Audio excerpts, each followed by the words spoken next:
What makes a socialist revolution successful? Imagine a society where workers control the factories, land, and resources, shaping their own future. That's what a successful socialist revolution aims for. But what exactly makes it happen? Let's break it down. First, there must be clear signs that the system is ready to change. When capitalism faces a deep crisis, like a severe economic downturn or widespread unemployment, it creates a situation where change becomes possible. If the ruling class can no longer hold power because their institutions lose legitimacy, and workers are willing to fight for new ways of running society, the stage is set. For example, during the economic collapse of the late 1920s and early 1930s, many countries saw increased support for socialist ideas because the old system was failing. But having a crisis alone isn't enough. The second key element is what Marxists call the subjective factor. This means having a strong, organized revolutionary party with a clear plan. Think of it as a team of leaders who understand how society works and know how to guide the movement.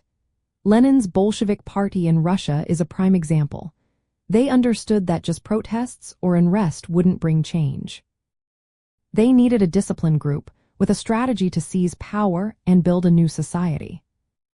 Next, the working class must be organized and united. They need to build independent groups that help workers understand their power. These groups should be separate from capitalist parties or government agencies. When workers organize in factories, neighborhoods, and unions, they develop a sense of collective strength. This unity is vital because it allows them to act decisively when the moment comes. For instance, during the Russian Revolution, workers and soldiers formed councils called Soviets, which became the foundation of the new government.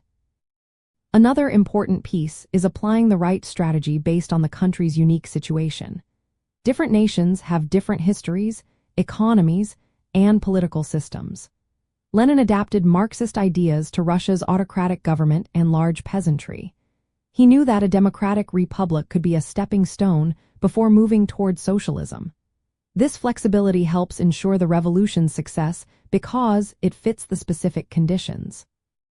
Finally, the ultimate goal is to take control of the state. This means overthrowing the old ruling class's government, its police, military, courts, and replacing it with a government run by workers and peasants. This new government must be democratic, with decisions made collectively. It's not about gradual change but about a decisive, revolutionary act. Once in power, the working class can begin transforming the economy, shifting from profit-driven production to meeting human needs. Building the revolutionary party before a crisis is also essential. If the party already exists with trained leaders and a clear plan, it can act quickly when the time comes. Waiting until chaos erupts makes success less likely.